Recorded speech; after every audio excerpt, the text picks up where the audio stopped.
না ওখানে প্লিজ। কেন, সমস্যাটা কি? এখানে হাত দিও না, গরম লাগে। নরম হাতের ছোঁয়া তো, তাই গরম লাগছে। আমার সারা শরীর কাঁপছে, প্লিজ ওইভাবে টাচ করো না। আরে ঘাড়ে হাত দিতেই এই অবস্থা, বাসর করলে কি হবে? বাসন না করলে হয় না? কেন, কোনো সমস্যা? না, আমার লজ্জা লাগে। আজকে সব লজ্জা বের করব।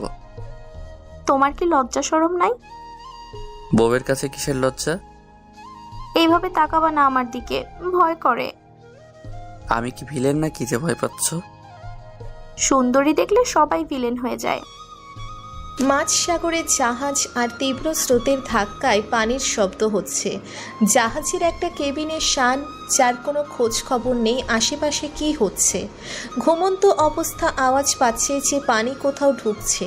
খাট থেকে নামতে যাবে শান, আর ঠিক তখনই পায়ে পানি লাগে। চোখ খুলে তাকাতেই দেখে পুরো রুমে পায়ের গোড়ালি পর্যন্ত পানি। কিন্তু এত পানি রুমে প্রবেশ করলো কিভাবে? শান রুম থেকে বেরিয়ে এক পা দুই পা করে গিয়ে দরজা খুলতেই দেখল বাইরেও পানি আর মানুষজন দৌড়াদৌড়ি করছে। শান এগুলো দেখে আতঙ্কিত হয়ে যায়, আর শানের টাইটানিক মুভির কথা মনে পড়ে যায়। শান আমাদের গল্পের হিরো, বর্তমানে আছে কৃষ্ণ সাগরে একটা ক্রুজ জাহাজে। সে এসেছিল একটা ফ্রি টিকিটে ঘুরতে, আর এই মুহূর্তে সে কৃষ্ণ সাগরের মাঝখানে, আর জাহাজ ডুবতে চলেছে। জাহাজে না হলেও হাজার খানিক মানুষ হবে। শান নৌকা বা লাইফ সাপোর্টের ভেস্ট বা বয়া খোঁজের জন্য মরিয়া হয়ে উঠেছে। শান সাঁতার জানে না, তাই পানির প্রতি এত ভয়। সাগর একটা নৌকা দেখে সেটাতে উঠবে ভাবলো, কিন্তু সমুদ্রের ঢেউ দেখে আর নৌকাতে উঠতে মন চাইল না। শান তার জায়গাটি অন্য কাউকে দিয়ে তার কাছ থেকে জ্যাকেটটি নিয়ে নিল। জাহাজ ডুবে পুরো মানুষজন আশেপাশে সাঁতার কাটছে, আর স্রোতের টানে এদিক ওদিক ছিটকে যাচ্ছে। শান তখন ছিল জাহাজের সবচেয়ে উঁচু একটা টাওয়ার মতো অংশ, সেইটা পানি থেকে 10 ফিট উচ্চতায়। শান লাফ দিল, কিন্তু কেউ ওকে ধরেছে এটা অনুভব করলো। লাফ দিয়ে একটা ভেসে থাকা শক্ত জিনিসের সাথে শানের মাথায় আঘাত লাগে। শান অজ্ঞান হয়ে যায়। এখন আসা যাক শানের কি হলো। সকালের সূর্য শানের চোখে পড়তেই শানের ঘুম ভেঙে গেল। আশেপাশে তাকিয়ে দেখলো সে একটা দ্বীপে, আর তার পাশে একটা মেয়ে। এই কে আপনি? আরে আমার সাথে এই মেয়ে দ্বীপে আসলো কিভাবে? আমি কি স্বর্গে আছি? না না, স্বর্গ দেখতে আবার এমন হয় নাকি? আর এই মেয়েকে, এই যে শুনছেন, হ্যালো, আর ইউ লিসেনিং? আপনি না জীবিত? Please response. আরে মেয়েটাকে দেখে বিদেশি মনে হচ্ছে না তো? My head. উহু উহু উহু। মুখে বলি এইভাবে কিভাবে?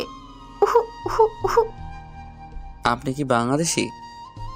হ্যাঁ মানে না, কিন্তু আপনি কে? আর আমরা এখানে কেন? আমি তো জাহাজ ডুবে এখানে এসেছি। আপনি কিভাবে এসেছেন? ওয়েট, মনে পড়েছে।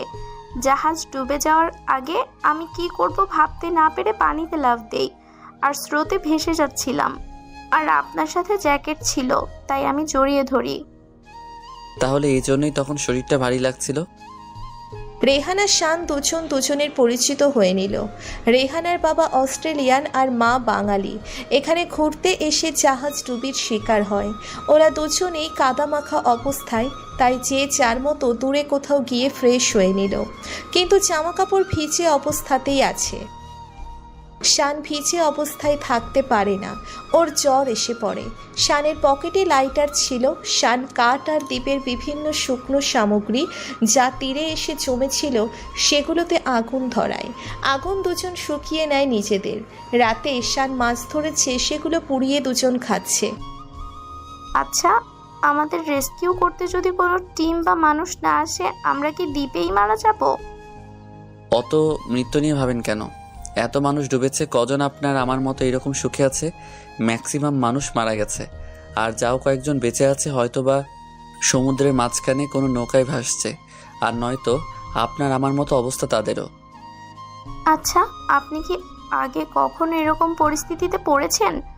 না মানে এই যে সব কাজ কিরকম গুছিয়ে করছেন, কোনো ভয় পাচ্ছেন না? উল্টো আমাকে সান্ত্বনা দিচ্ছেন। বেঁচে থাকার মূল মন্ত্র কি জানেন?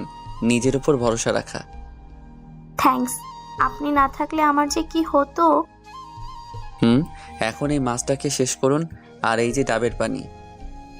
আমার না পানি খেতে মন চাইছে। দেখতে হবে কালকে যে মিষ্টি পানি কোথাও আছে কিনা। আমরা কি এখানেই ঘুমাবো?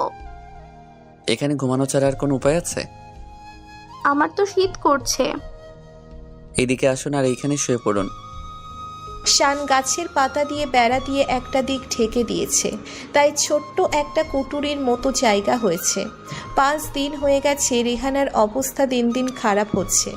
শান ছেলে মানুষ শুয়ে নিতে পারছে, কিন্তু রেহানার অবস্থা খারাপ, বমি করেছে, আবার মাথা ঘুরে পড়েছে দুবার। দুপুরবেলা শান আসে সমুদ্রের তীরে, ঠিক তখনই দূর সমুদ্রে একটা জাহাজ দেখতে পায়। শান আগুন চালানোর জন্য সব রকমের চেষ্টা করে, কিন্তু অসফল হয়। রাতে আচ্ছা, আমি মারা গেলে আমার দেহটা আমার ফ্যামিলি পাবে? আরে তোমার কিছুই হবে না, ভরসা রাখো নিজের উপর। আমি আমার শরীরের অবস্থা জানি, আমি আর পারছি না। প্লিজ এইভাবে বলো না। তুমি চলে গেলে আমার কি হবে? আমি তো একা হয়ে যাব। রেহানা আর কিছু বলতে পারল না। শান বাইরে বসে আছে একটা উঁচু জায়গায়। তখনই দেখতে পায় আকাশে একটা বিমান। শান এবার আগুনের ব্যবস্থা করে রেখেছিল। শান আগুন জ্বালিয়ে দিল, আগুন ধাই ধাই করে জ্বলে উঠল। বিমানটা চলে গেল। শান হতাশ হয়ে মাটিতে বসে পড়ল। বিমান চলে যাচ্ছে আর শান সেই দিকে চেয়ে আছে। শান এক মুহূর্তের জন্য নিজের ছোটবেলায় চলে গেল। শানের স্কুল লাইফে শান বাগানে বসে কান্না করছে। আমার শান বাবাটা কোথায়? আমার কাছে এসো না, আমাকে বাজে দেখাচ্ছে। কেন? আমার বাবাটার কি হয়েছে দেখি। এমা, চেহারায় কালি ভরলো কিভাবে? ওই কতগুলো দুষ্ট ছেলে আছে, ওরা লাগিয়ে দিয়েছে। আমি মানা করেছি তবুও। এই জন্য কান্না করতে হয়? তুমি কান্না করলে ওরা এটা থেকে আনন্দ পাবে আর ভবিষ্যতেও আবার করবে। কখনো নিজের ভয়ের কাছে হেরে যেও না। ওঠো, মুখ ধুয়ে ওদের সামনে গিয়ে এখন হাসবে, খেলবে, যাতে ওরা তোমাকে দেখে অবাক হয়।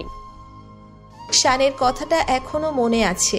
শান একটা দীর্ঘশ্বাস নিল আর চোখ খুলতেই নিজেকে হাসপাতালে আবিষ্কার করলো। শানের মাথা কাজ করছিল না, ও তো দ্বীপে আটকা পড়েছিল। তাহলে এখানে এলো কিভাবে? আমি এখানে কেন? রেহানা কোথায়? আপনি শান্ত হন প্লিজ। আপনার মেন্টাল হেলথ ভালো না আর বডিও প্রচুর উইক। আমার সাথে একটা মেয়ে ছিল, ও কোথায়? আমার সাথে রেহানা নামের একটা মেয়ে ছিল। ও হ্যাঁ, ওনাকে স্পেশাল কেয়ারে রাখা হয়েছে। ওনার অবস্থা ভালো না, লাইফ সাপোর্টে রাখা হতে পারে ওনাকে। বডি অনেক উইক আর শরীরে মেডিসিন কোনো কাজই করছে না। আমি ওনার কাছে যাব, প্লিজ আমাকে নিয়ে চলুন। মাত্র জ্ঞান ফিরেছে আপনার, একটু বিশ্রাম নিন, তারপর দেখা যাবে। না, আমি যাব, প্লিজ আমাকে একটু নিয়ে চলুন। আচ্ছা, নিয়ে যাব, তবে আমার কথা শুনতে হবে। যদি শোনেন তাহলে নিয়ে যাব। আমি শুনবো, এবার আমাকে নিয়ে চলুন। আচ্ছা, আমার সাথে আসুন। এই বলে নার্স শানকে নিয়ে রেহানার কেবিনের দিকে নিয়ে যেতে লাগলো। রেহানার কেবিনের বাইরে দাঁড়িয়ে আছে শান। রেহানার মুখে অক্সিজেন মাস্ক লাগানো। শান রেহানাকে দেখে একটু শান্ত হলো। রেহানার কেবিনের বাইরে বসে আছে শান।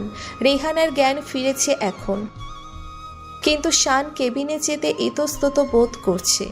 শান যে দরজার আড়ালে দাঁড়িয়ে আছে সেটা রেহানা দেখতে পায় আর শানকে ডাক দেয়। শান রুমে প্রবেশ করে। কেবিনের বাইরে দাঁড়িয়ে কি করছো? ভেতরে আসো। না মানে কেমন যেন লাগছিল। আর তুমি অক্সিজেন মাস্ক খুলেছো কেন? মাস্ক পরে নাও, ওইটা আমি পরিয়ে দিচ্ছি। আমি ঠিক আছি, আমাকে মাস্ক পরাতে হবে না।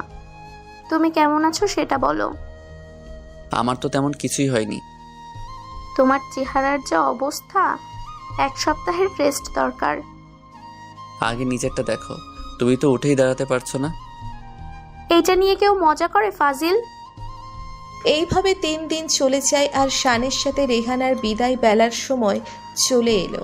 রেহানা অস্ট্রেলিয়া থাকে আর শান বাংলাদেশে। ওদের এবার আলাদা হতে হলো। শান যাওয়ার সময় আর কি বিদায় নেওয়ার সময় বারবার রেহানার দিকে তাকিয়েছিল। একটা মানুষের সাথে জীবন মরণ পরিস্থিতিতে পড়লে যে কারোরই মনে মায়ার সৃষ্টি হবে। শান দেশে এসে পড়েছে, বাড়িতে ঢুকতেই কুকুরের বা তুই কোথায় ছিলি? ফোন দিয়ে পাওয়া যায় না, বাইরের একটা দেশ। আমি কত টেনশনে ছিলাম। আবার শুনলাম জাহাজ ডুবেছে। তুই বাসা থেকে পা বের হলে তোর নেউলি কেটে নেহারি রান্না করব। আরে আম্মু, আমি ঠিক আছি তো। দেখো, তোমার ছেলে যেমন গিয়েছিল, হয়তোবা শরীরটা আগের থেকে কমেছে একটু, কিন্তু তোমার জন্য ভালোবাসা কমেনি। থাক, আর আমাকে এসব বলে মন গলানো লাগবে না। কালকে তুই বাসা থেকে বের হবি না। তোর বিয়ে দেব, তারপর দেখবো তুই বাড়ি ছেড়ে কোথায় যাস। আরে এর মধ্যে বিয়ে এলো কোথা থেকে? যখন হবে তখন টের পাবি। মা, আমাকে এভাবে ফাঁসিয়ে দিও না। আমি এসব জানি না। খেলে আয়, খাইয়ে দিচ্ছি। শানের আম্মুর সাথে কথা বলেই শান ঘুমাতে চলে গেল। খেয়ে দিয়ে অনেক দিন নিজের বিছানায় ঘুমানো হয়নি শানের। এক ঘুমে রাত পেরিয়ে গেলে পরদিন সকাল। এই শান, আমি তোর খালাদের বাড়িতে যাচ্ছি। খাবার সব রেডি করা আছে। বুয়াকে বলে রেখেছি, উনি দেখিয়ে দেবেন। শুনছিস? হ্যাঁ শুনেছি, তুমি যাও। শানের আম্মু চলে যেতেই শান আবারও ঘুমিয়ে পড়ল। কে যেন কলিং বেল বাজাচ্ছে। শান ঘুমের ঘোরে বুয়াকে ডাক দিল, কিন্তু বুয়া বাড়িতে গেছে কাজে, কেউ নেই ফ্ল্যাটে। শান বিরক্ত হয়ে নিজেই উঠে গেল, গিয়ে দরজা খুলে এক নজর একটা মেয়েকে দেখল, আর ওই মেয়েটি ঝাঁপিয়ে পড়ল শানের উপর। শান চোখ খুলতে যাবে তার আগেই শানের সাথে আষ্টে পৃষ্ঠে লেগে আছে মেয়েটি। শানের বুকের ভেতর ঢুকে পড়েছে মেয়েটি। এই ছাড়ুন আমাকে, এইভাবে ধরে আছেন কেন? আমার ইচ্ছা তাই জড়িয়ে ধরেছি। আর তুমি আমাকে ভুলে গেছো? আরে রেহানা, তুমি এই দেশে কিভাবে? আর আমার উপর এইভাবে না মানে? কেন? আমাকে দেখে খুশি হওনি? আমি যে আমার বাপি আর মা মানে আম্মুকে নিয়ে এসেছি তোমাদের বাড়িতে। মানে ওনারাও এসেছেন? কোথায় ওনারা? আমার পেছনেই আছে, গেটে। শান এই কথা শুনে লাফ দিয়ে উঠে গেল, একেবারে সোজা হয়ে। শান দরজায় তাকিয়ে দেখল যে ওর আম্মু আর রেহানার আব্বু আম্মু দাঁড়িয়ে আছেন। শান লজ্জায় লাল হয়ে গেল এক নিমেষেই। ভালোই তো, থামলি কেন? আম্মু, মানে আমি কিছুই জানি না এসবের। আর বলতে হবে না, আমি ভিলে মা নই। আমাকে কি হয়েছে তোমাদের? আন্টি, আসসালামু আলাইকুম। আমি রেহানা, আর এনারা আমার আব্বু অ্যান্ড আম্মু। আর আমরা এখানে এসেছি আপনার সাথে কথা বলতে। হ্যাঁ বলো, কি কথা? আন্টি, আমি বিদেশি সভ্যতায় মানুষ হয়েছি। আমার কথাবার্তায় কোনো ভুল থাকলে মাফ করবেন। আসলে আমি শানকে অনেক পছন্দ করি। আমরা একসাথে লাইফ অ্যান্ড ডেথ সিচুয়েশন পার করেছি। শান, তোর কোনো মন্তব্য আছে? থাকলে বলে ফেল। আম্মু, তোমার কাছে লুকানোর মতো কিছু নেই আমার, আর কোনোদিন ছিল না। আমিও রেহানাকে পছন্দ করি। আমি এতদিন ওকে অনেক মিস করেছি। তা বিয়ের পর আমার সাথে থাকবে না, বাইরে চলে যাবে? আমিও বাঙালি। আমার মায়ের কাছ থেকে রান্না বান্না সহ সব শিখেছি। আমি আপনার সাথেই থাকবো। যা বলছো ভেবে বলছো তো? পরে আফসোস করলে লাভ হবে না। আই এম সিরিয়াস শান, আমি ভেবেই বলছি। তাহলে তোমার আব্বু আম্মুর সাথে কথা বলি বিয়ের ব্যাপারে। শান আর রেহানা নিজেদের মতো রুমে গল্প করছে, আর একদিকে বাইরে ওদের বিয়ের কথা হচ্ছে। বিয়ের 3 তারিখ ঠিক করা হলো। 2 দিন পরেই ওদের বিয়ে হলো, আর বিয়ের দিন সন্ধ্যাবেলা। তুমি আমাকে এখানে টেনে আনলে কেন বারান্দায়? বাইরে ওরা কত মজা করছে। মজা তো ওরা করছে, আমাদেরকে মজা করতে হবে না? ওইটা তো রাতের প্রোগ্রাম, আর আমাদের এখানে তো কোনো প্রোগ্রাম নেই। এই যে আমি এখানে নিয়ে এসেছি, ইচ্ছে মতো আদর করবো বলো। না, এখন না, আমার লজ্জা করে ভীষণ। তাই? দেখি তোমার কত লজ্জা। এই বলে শান রেহানার ঘাড়ে চুমু দিতে লাগলো, আর রেহানা ছুটে পালালো। রাতের প্রোগ্রাম তো আগেই দেখলেন, এবার আসুন আপনারা।